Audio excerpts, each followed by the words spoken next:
from now, this is presumably post-singularity, whatever singularity is, when historians look back at our time now, what technological breakthroughs would they really emphasize as the breakthroughs that led to the singularity? So far we have Turing to today, 80 years.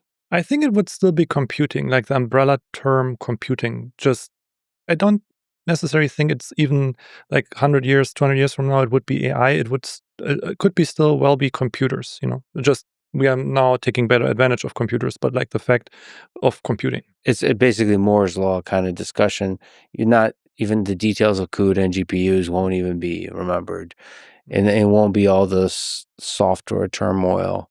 It'll be just obviously compute. I would generally agree, but it's like, is the connectivity of the internet and compute able to be merged, or is it both of them? I think the internet will probably be related to, communication. It could be a phone, internet, satellite, that stuff. And compute is more like the scaling aspect of it. It's possible that the internet is completely forgotten. That internet is wrapped into the phone networks, like communication networks. This is just another manifestation of that. And the real breakthrough comes from just the increased compute, is the Moore's law, broadly defined. Well, I think that connection of people is very fundamental to it. So it's like, you can talk to Eddie, you want to find the best person in the world for something, they are somewhere in the world. And being able to have that flow of information, the AIs will also rely on this. I think I've been fixating on when I said the dream was dead about the one central model. And the thing that is evolving is like people have many agents for different tasks. People already start doing this with different Claudes for different tasks. And it's described as many AGIs in the data center where each one manages and they talk to each other. And like, that is so reliant on networking and free flow of information on top of compute. But like networking, especially with GPUs, is such a part of scaling up compute. Like the GPUs and the data centers need to talk to each other. Anything about neural networks will be remembered? Like, do you think there's something very specific and singular to the fact that it's neural networks that's seen as a breakthrough, like a genius, that you're basically replicating in a very crude way the human mind? The structure of the human brain, the human mind. I think without the human mind, we probably wouldn't have neural networks because it just was an inspiration for that. But at the other end, I think it's just still so different. I mean, it's digital versus, biological, that I do think it will probably be more like grouped as an algorithm. That's massively parallelizable on this particular kind of compute. Could have been like genetic computing, like genetic algorithms, just this parallelized thing. It just happens that this is more efficient, works better, And it very well could be that the LLM, the neural networks, the way we architect them now, is just a small component of the system that leads to singularity. I think if you think of it 100 years, like society, I think, can be changed more with more compute and intelligence because of autonomy. But it's like looking at this, like, what are the things from the Industrial Revolution that we remember? We remember like the engine is probably the equivalent of the computer in this. Yeah. But there's a lot of other like physical transformations that people are aware of, like all the cotton gin and all these things, that these machines that are still known, air conditioning, refrigerators, like some of these things from AI will still be known. Like the word transformer could still very well be known. I would guess that deep learning is definitely still known, but the transformer might be evolved away from in 100 years with ASI AI researchers everywhere. But I think deep learning is likely to be a term that is remembered. And I wonder what the air conditioning and the refrigeration of the future is that AI brings. Is there, if we travel forward 100 years from now, we transport there right now, what do you think is different? How do you think the world looks different? First of all, you think there's humans? You think there's robots everywhere walking around? I do think specialized robots for sure, for certain tasks. Humanoid form? That I'm maybe half humanoid. We'll see. I think for certain things, yes, there will be humanoid robots because it's just amenable for the environment. But like for certain tasks, it might make sense. What's harder to imagine is how we interact with devices and what humans do with devices. I'm pretty sure will probably not be the cell phone, will probably not be the laptop. Will it be implants. I mean, it has to be brain-computer interfaces, right? Yeah. I mean, 100 years from now, it has to, like, given the progress we're seeing now, there has to be, unless there's legitimately complete alteration of how we interact with reality. On the other hand, if you think of cars are older than 100 years, right? And it's still the same interface. It's not, we haven't replaced cars with something else. We just made the cars better, but it's still steering wheel, it's still wheels, I think we'll still carry around a physical brick of compute because people want some ability to have a private, like you might not engage with it as much as a phone, but having something where you can have private information that is yours as an interface between the rest of the internet, I think is something that people will still exist. It might not look like an iPhone and it might be used a lot less, but I still expect to have people carry things around. Why do you think the smartphone is the embodiment of private? There's a camera on it. Private for you, like encrypted messages, encrypted photos, you know what your life is. Like, I guess this is a question on how optimistic on brain-machine interfaces you are. Is all of that just going to be stored in the cloud in your whole calendar? Like, it's hard to think about processing all the information that we can process visually through brain-machine interfaces, presenting something like a calendar or something to you. Like, it's hard to just think about knowing without looking, your email inbox. Like you signal to a computer and then you just know your email inbox. Like what does that, like, is that something that the human brain can handle being piped into it non-visually?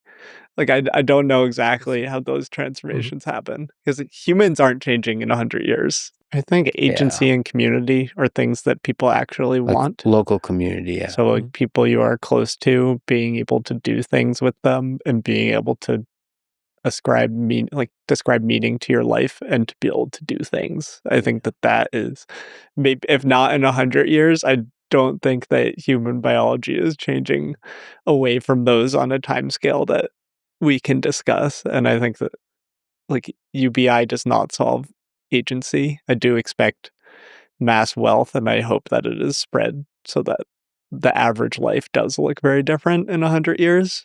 But that's still a lot to happen in 100 years if you think about countries that are early in their development process to getting access to computing and internet, like to build all the infrastructure and to have policy that shares one nation's wealth with another I think it's an optimistic view to see all of that happening in 100 years while they are still independent entities and not just like absorbed into some international order by force. But there could be just better, more elaborate, more effective social support systems that help alleviate some levels of basic suffering from the world. The transformation of society where a lot of jobs are lost in the short term. I think we have to really remember that each individual job that's lost is a human being who's suffering. That's like when jobs are lost at scale is a real tragedy. You can make all kinds of arguments about economics, or it's all going to be okay. It's good for the GDP. There's going to be new jobs created. Fundamentally, at the individual level, for that human being, that's real suffering. That's a real personal sort of tragedy, and we have to not forget that as the technologies are being developed. And also, my hope for all the AI slop we're seeing is that there will be a greater and greater premium for the fundamental aspects of the human experience that are like in person, the things that we all like, seeing each other, talking together in person. The next few years are definitely going to be an increased value on physical goods and events and an even more pressure on slop. So they'll keep, the slop is only starting. The next few years will be more and more diverse versions of slop. They would be drowning in slop. So I'm hoping that society drowns in slop enough to snap out of it and be like, we can't, like none. Like it just doesn't matter. We all can't deal with it. And then like the physical has such a higher premium on it. Even like classic examples, I honestly think this is true, and I think we'll get tired of it. We are already kind of tired of it. Same with, even art. I don't think art will go away. You have paintings, physical paintings, there's more value, not just monetary value, but just more value appreciation for something that is the actual painting than a photocopy of that painting. It could be a perfect digital reprint of that, but there is something when you go to a museum and you look at that art and you see that real thing and you think about, okay, a human, I don't know, it's like a craft. You have like appreciation for that. And I think the same is true for writing, for talking, for any type of experience where it will be. I do unfortunately think it will be like a like it will be like a fork where, well, some things will be automated. Like, there are not as many paintings as there used to be 200 years ago. There are more photographs, more photocopies. But at the same time, it won't go away. There will be a, value in that. I think that the difference will just be a bit, what's the proportion of that. But personally, I have a hard time reading things where I obviously see it's obviously AI generated. I'm like, sorry, there might be really good information there, but I have like a certain, nah, not for me. I think eventually they'll fool you, and it'll be on platforms that give ways of verifying or building trust. So you will trust that Lex is not AI generated, having been here. So then you have trust in this channel, but it's harder for new people that don't have that trust. Well, that will get interesting because I think fundamentally, I think is a solvable problem by having, trust in certain outlets that they won't do it, but it's all going to be kind of trust based. There will be some systems to authorize, okay, this is real, this is not real. There will be some telltale signs where you can obviously tell this is AI generated and this is not, but they won't, I mean, some will be so good that it's hard to tell, and then you have to trust. And well, that will get interesting and a bit problematic. The extreme case of this is to watermark all human content. Mm. So all photos that we take on our own have some watermark until they are edited or something like this, and the software can manage communications with the device manufacturer to maintain like human editing, which is the opposite of the discussion to try to watermark AI images. And then you can make a Google image that has a watermark and use a different Google tool to remove the watermark. Yeah, it's going to be an arms race, basically. Yeah. And we've been mostly focusing on the positive aspects of AI. I mean, there's also all the capabilities we've been talking about can be used to destabilize human civilization with even just relatively dumb AI applied at scale, and then further and further super intelligent AI systems. Of course, there's the sort of doomer take that's important to consider a little bit as we develop these technologies. What gives you hope about the future of human civilization? Everything we've been talking about. Are we going to be okay?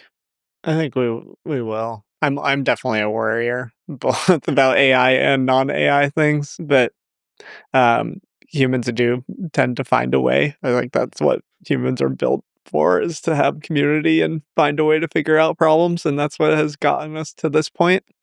And I think that the AI opportunity in related technologies is really big, and I think that there's big social and political problems to help everybody understand that. And I think that that's what we're staring at a lot of right now, is like the world is a scary place and AI is a very uncertain thing.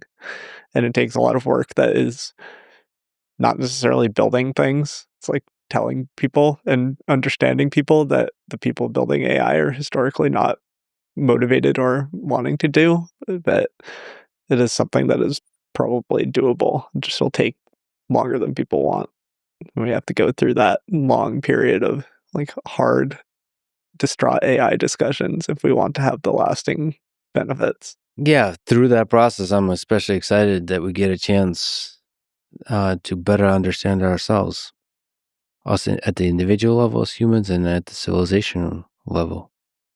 Answer some of the big mysteries, like what is this whole like consciousness thing going on here? Seems to be truly special. Like there's a real miracle in our mind, and AI puts a mirror to ourselves and we get to answer some of the big questions about like what is this whole thing going on here.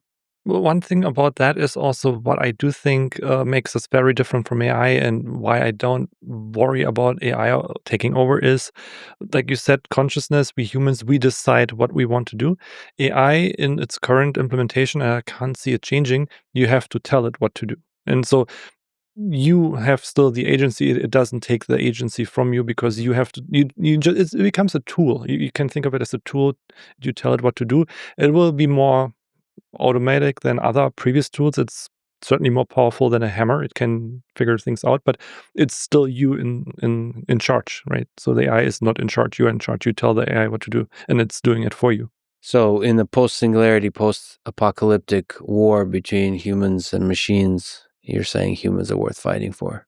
100%. I mean, this is the movie Terminator they made in the 80s, essentially. And I do think, well, the only thing I can see going wrong is, of course, if things are explicitly programmed to do the thing that is harmful, basically. I think actually in a Terminator type of setup, I think humans win. Mm-hmm. I think we're too clever. It's hard to explain how we figure it out, but we do. And we'll probably be using local LLMs, open source LLMs, to help fight the machines. I apologize for the ridiculousness. Like I said, Nathan already knows I've been a big fan of his for a long time. Been a big fan of yours, Sebastian, for a long time. So it's an honor to finally meet you. Thank you for everything you put out into the world. Thank you for the excellent books you're writing. Thank you for teaching us. And thank you for talking today. This was fun. Thank you for inviting us here and having this human connection, which is extremely valuable human connection.